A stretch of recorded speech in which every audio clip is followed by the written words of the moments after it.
Welcome back to the channel, guys, and today we are checking out why South Africans think Mandela died in prison. I also think that he died in prison.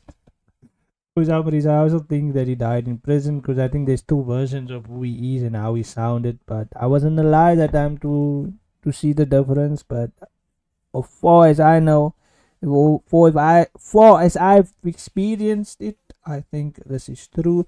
But let's see why they think so. But guys, don't forget to like the video and subscribe if you haven't subscribed already, bruh. The conspiracy theory that Nelson Mandela died in 1985 at the age of 67 has been circulating in South Africa for years. Rumors claim that Mandela, after his release, never spoke Xhosa, leading to the sudden discovery of videos showing him speaking the language.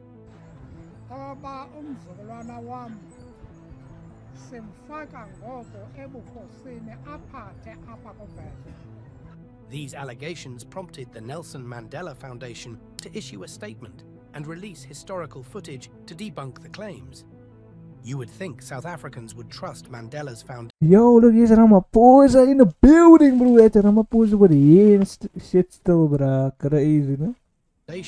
Over these absurd stories. The conspiracy further explains why South Africans are encouraged to perform 67 minutes of charity on Mandela's birthday. According to the theory, after Mandela supposedly died in 1985, the apartheid government replaced him with an imposter named Gibson Makanda. That's In crazy. this video, I don't plan to debunk the conspiracy theory.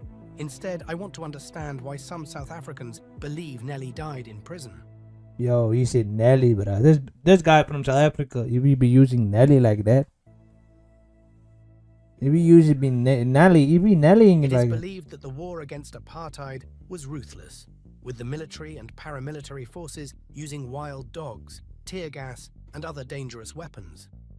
South Africans today cannot fully grasp how devastating apartheid was. For this reason, many people believe Nelson Mandela died in the conflict, and the apartheid government replaced him with a clone. The alleged clone, Gibson Makanda, reportedly resembled Mandela.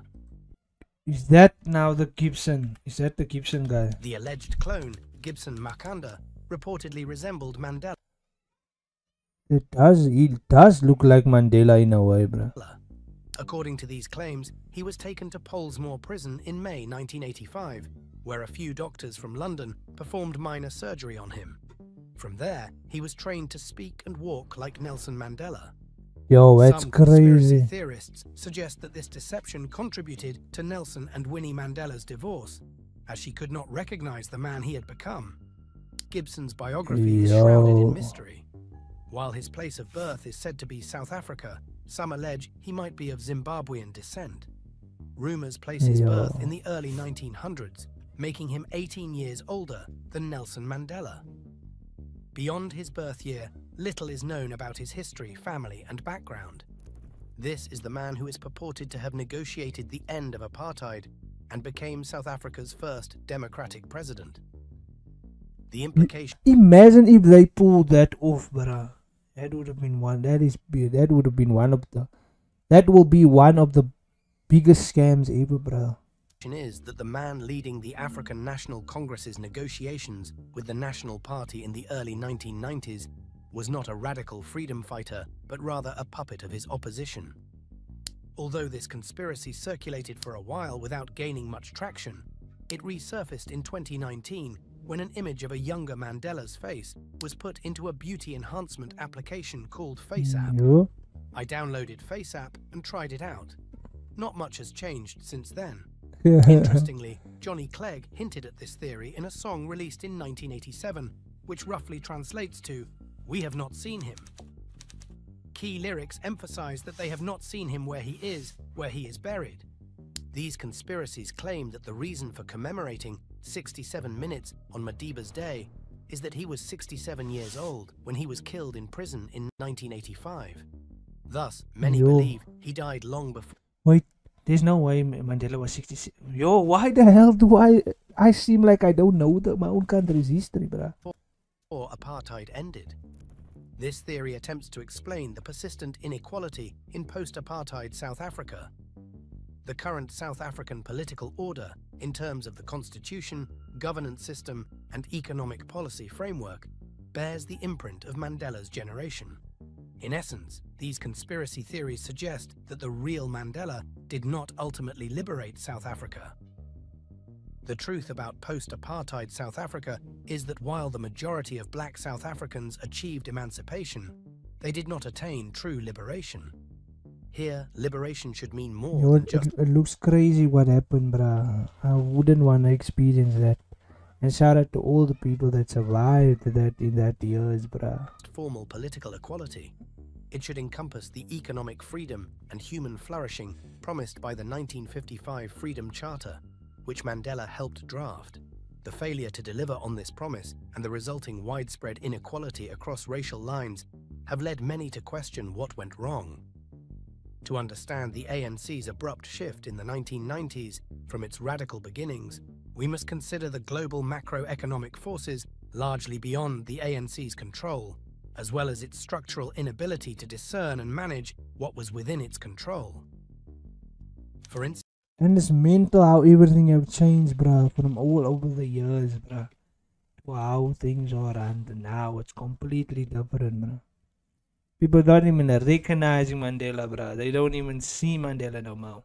It's not like I don't think they celebrate his life that much, bruh. Like I think that.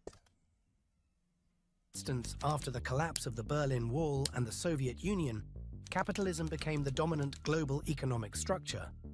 Key institutions like the World Trade Organization, the International Monetary Fund, and the World Bank, which South Africa needed at the time, played a significant role. The apartheid government left the country economically destitute, with no documentation to help establish international relations or partnerships. While the National Party left infrastructure in privileged areas intact, the Mandela administration had to build the nation from scratch. But that's something that we can unpack in a future video about how the apartheid government bankrupted the country, leaving it with no international support and a dark legacy of human rights abuses. That's crazy. I think that's why we're still recovering from a lot of things, bruh. Because of what that government did back then, bruh. Oh yeah. And now that then you still get extra people stealing from the country. To implement proper trade liberalization and refashion the state to promote globalized free markets, the ANC had to think differently. By the 1970s, the Western social democracies the ANC hoped to emulate were outdated and in decline. At that time, the ANC needed to reintegrate into the global market because global finance capital dictated the rules of engagement. Mandela's decisions were based on his assessment of what was politically feasible at the time. This is why South Africans remain divided about their first democratic president. Depending on whom you ask, Mandela is either fondly remembered as a hero of liberation or criticized as a sellout. Labeling Mandela as a sellout is a flawed perspective, as it wrongly assumes he was flawless when he was never perfect. It's also important to remember that he did not make these decisions alone, nor was he as individually powerful as many believe. These discussions became more urgent when the ANC entered a government of national unity in 2024, and even back in 1994. Ultimately, the ANC's actions reflect a stark contrast between the organization it once was and what it is today. These actions fuel the persistence of conspiracy theories about Nelson Mandela. Yo, this channel is good, bruh. He done his research. This channel, the guy on this channel, he done his research very, very well. Very, very well, bruh. That's gevaarlijk. Let me know, what do you guys think? What do you guys think, bruh, about this whole Mandela situation? Let me know in the comment section.